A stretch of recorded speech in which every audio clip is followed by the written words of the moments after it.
श्री गुरुचरित्र अध्याय 21 मृत बालक सजीव केला। ओम श्री गणेशाय नमः, श्री सरस्वतेः नमः, श्री गुरुभ्यो नमः, श्री कुलदैवताय नमः। सिद्ध योगी नामधारकाला म्हणाले, नामधारका, त्या ब्रह्मचार्याने त्या मेलेल्या मुलाच्या आईची विचारपूस केली व तिचे सांत्वन करीत म्हणाले, हे बाई, तू विनाकारण शोक का करीत आहेस? मला सांग, या जगात कोणी चिरंजीव झाला का? जो जन्मास आला त्याला मृत्यू अटळ आहे।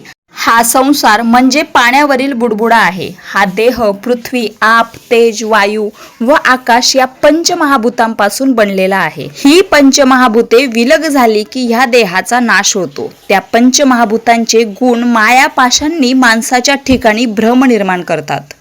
त्यामुळे पुत्र, मित्र, पत्नी इत्यादी विषयी आसक्ती निर्माण करतात। ते गुण 3 आहेत, ते म्हणजे सत्व, रज व तमोगुण। सत्वगुणाने देव, रजोगुणामुळे मनुष्य व तमोगुणामुळे दैत्य निर्माण होतात। या गुणांनुसार कर्म घडत असतात।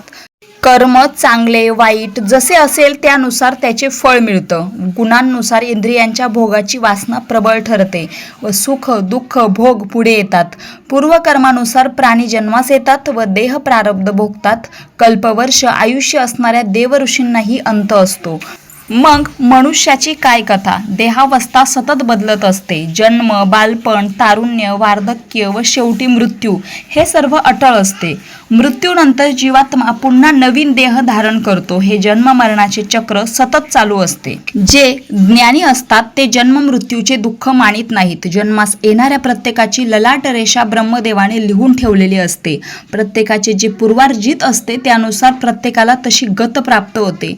म्हणून कोणी बालपणी मरतो तर कोणी म्हातारपणी। स्वप्नात दिलेले धन जसे खरे मानता येत नाही त्याप्रमाणे देहादिकांची खात्री करता येत नाही। आजपर्यंत तू कोणकोणत्या योनीत जन्म घेतला हे तुला सांगता येईल का?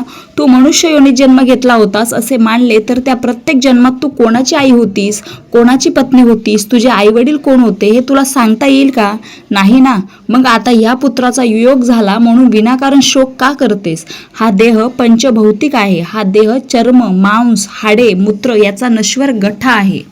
कसला पुत्र आणि कसला मृत्यू? तू विनाकारण शोक करीत आहेस। आता हे मुलाचे प्रेत अग्निसंस्कारासाठी देऊन मोकळी हो। ब्रह्मचार्याने असे परोपरीने समजाविले असता ती ब्राह्मण स्त्री म्हणाली, स्वामी, तुम्ही जो मला उपदेश केलात तो मला पटतो, पण तरीही माझ्या मनाचे पूर्ण समाधान होत नाही। प्रारब्ध हेच जर अटळ असेल तर परमेश्वराची भक्ती कशासाठी करावयाची? परिसाच्या स्पर्शाने लोखंडाचे सोने नाही झाले असे कधी घडते का? मी भाग्यहीन, दुर्दैवी म्हणून श्री गुरूंना शरण गेले। त्यांनी मला अभय दिले। मी त्यावर विश्वास ठेवला। ताप आला तर मनुष्य वैद्याकडे जाऊन औषध घेतो। श्री नृसिंह सरस्वती त्रैमूर्तीचा अवतार आहेत। त्यांनी मला वर दिला तो असत्य कसा ठरेल? मी त्यांच्या वचनांवर पूर्ण विश्वास ठेवला। असे असतानाही मला पुत्रवियोगाचे दुःख का भोगावे लागत आहे? श्री गुरूंचे वचन खोटे ठरले। आता मी कोणावर विश्वास ठेवू? त्यापेक्षा मरणेच बरे। आता मी प्राणत्याग करते। त्या ब्राह्मण स्त्रीचा प्राणत्यागाचा अटळ निश्चय पाहून ब्रह्मचारी तिला म्हणाला, आता तुझा निश्चय ठाम असेल तर मी तुला सांगतो तसे कर। तू श्री गुरूंच्या वचनावर विश्वास ठेवलास, तुला पूर्णायुषी पुत्र प्राप्त झाला, पण त्याला मृत्यू आला। म्हणून तू श्री गुरुजांकडे जा आणि जिथे तुला वर मिळाला त्या कृष्णा पंचगंगा तीरावरील औदुंबराखाली मुलाचे प्रेत ठेव व तिथे प्राणत्याग कर। ब्रह्मचार्याने असे सांगितले असता ते त्या ब्राह्मण स्त्रीला पटले। मग ती मुलाचे प्रेत पोटाशी बांधून औदुंबराजवळ गेली। तिने पुत्राचे प्रेत गुरुपादुकांजवळ ठेवले। तिचा पतीही तिच्याबरोबर होता। ती स्त्री गुरुपादुकांजवळ डोके आपटून आपटून आक्रोश करू लागली। लोकांनी पुत्राचे प्रेत अत्यंत संस्कारासाठी मागितले, पण रात्र झाली तरी ती प्रेत देण्यास तयार होईना। आता या निर्जन जागी रात्री थांबणे योग्य नाही। प्रेताला दुर्गंधी सुटली की ही बाई प्रेत आपल्याकडे देण्यास तयार होईल। आता आपण घरी जाऊ व उद्या सकाळी येऊ असे म्हणून सर्व लोक आपापल्या घरी गेले। इकडे आक्रोश करणाऱ्या त्या स्त्रीला तिसऱ्या प्रहरी ग्लानी आली व त्याच स्थितीत तिला झोप लागली। झोपेत असताना तिला स्वप्न पडले। स्वप्नात तिला एक जटाधारी योगी दिसले। त्यांनी सर्वांगाला भस्म लावले होते, व्याघ्र चर्म परिधान केले होते, त्यांच्या गळ्यात रुद्राक्ष माळा होत्या, हातात त्रिशूळ होते। असे ते योगी औदुंबराजवळ आले व त्या शोकाकुल स्त्रीला म्हणाले, तू आम्हाला दोष देऊन विनाकारण शोक का बरे करीत आहेस? तुझ्या मुलाला काय झाले आहे? मी आत्ताच त्याच्यावर उपाय करतो। असे बोलून त्यांनी त्या मुलाच्या सर्वांगाला भस्म लावले मुलाचे तोंड उघडून त्यात प्राणवायूचा संचार केला. आता तुझा पुत्र जिवंत होईल असे आश्वासन दिले. हे स्वप्न पाहून तिला अचानक जाग आली. ध्यानी मणी ते स्वप्नी असे मनाशी म्हणत ती आश्चर्यचकित झाली. मुलाच्या प्रेताकडे पाहून ती पुन्हा रडू लागली. आपले दैवच खोटे, तेथे देवाला दोष देण्यात काय अर्थ आहे? श्री गुरूंना तरी दोष का बरे द्यायचा, असा विचार करीत तिने मुलाच्या प्रेताकडे पाहिले. ते मूल हालचाल करीत आहे असे तिला दिसले. तिने प्रेताला हात लावला. ते गरम लागले. त्या प्रेतात जीव आला आणि तो मुलगा उठून आपल्या आईला बिलगला. त्या बाईला ही भुताटकी तर नाही ना असे क्षणभर वाटले, पण तसे काही नव्हते. तो मुलगा खरोखरच जिवंत झाला होता. त्या बाईने अत्या आनंदाने त्या मुलाला छातीशी घट्ट धरले. तिला एकाएकी प्रेमपाना फुटला. ती मुलाला स्तनपान देऊ लागली. तिने आपल्या पतीला जागे केले.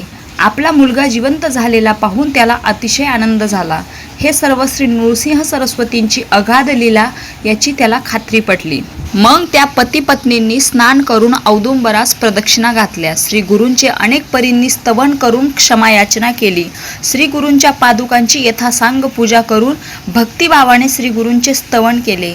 त्याचवेळी गावातील ब्राह्मण मुलाच्या प्रेतावर अंत्यसंस्कार करण्यासाठी तेथे आले. मुलगा जिवंत झालेला पाहून सर्वांना आश्चर्य वाटले. सर्वांनी श्री गुरूंचा जय जयकार केला. मग त्या ब्राह्मण पती पत्नींनी तेथे ब्राह्मण भोजन घालून मोठा आनंदोत्सव केला. ही कथा सांगून सिद्धयोगी नामधारकास म्हणाले, नामधारका, औदुंबर क्षेत्र महिमा कसा आहे याची एक कथा मी तुला सांगितली. अशा अनेक कथा आहेत. औदुंबर तळी श्रीगुरूंचे कायमचे वास्तव्य असते. तेथे जाऊन श्रीगुरूंची सेवा केली असता सर्व इच्छा पूर्ण होतात. याचा अनुभव अनेकांनी घेतला आहे. श्री गुरूंची चरणपूजा केली असता वंद्य स्त्रीला पुत्र संतान लाभते. दरिद्री माणसाला लक्ष्मी प्राप्ती होते. रोगी माणसाला आरोग्य लाभते. कधीही अपमृत्यू येत नाही. श्री गुरूंची भावभक्तीने पूजा केली असता सर्व मनोकामना पूर्ण होतात. जो कुष्ठरोगी असेल त्याने श्री गुरुचरणांची पूजा केली असता शरीर सुवर्ण होते. याविषयी संदेह बाळगू नये. श्री गुरुचरण पादुकांची पूजा केली असता हृदयविकार, गंडमाळा, अपस्मार इत्यादी दोष नाहीसे होतात. मंदमती, बहिरा, मुका, पंगू, रक्तपितीग्रस्त यांनी औदुंबराची सेवा केली असता सर्व दोष जातात. चतुर्विध पुरुषार्थाची प्राप्ती होते. श्री गुरूंचे वास्तव्य असलेला औदुंबर म्हणजे या कलियुगातील कल्पवृक्षच होय. नामधारका, श्री गुरु नृसिंह सरस्वतीचा महिमा किती सांगावा. सरस्वती गंगाधर म्हणतात, श्री गुरुचरित्र म्हणजे प्रत्यक्ष कामधेनूच आहे. त्याचे भक्तिपूर्वक श्रवण पठण केले असता सर्व इच्छा पूर्ण होतात. अशा रीतीने श्री गुरुचरित्रामृतातील मृत बालक सजीव केला नावाचा अध्याय 21 समाप्त होत आहे. श्रीपाद श्री वल्लभ प्रसन्न. रामकृष्ण हरी.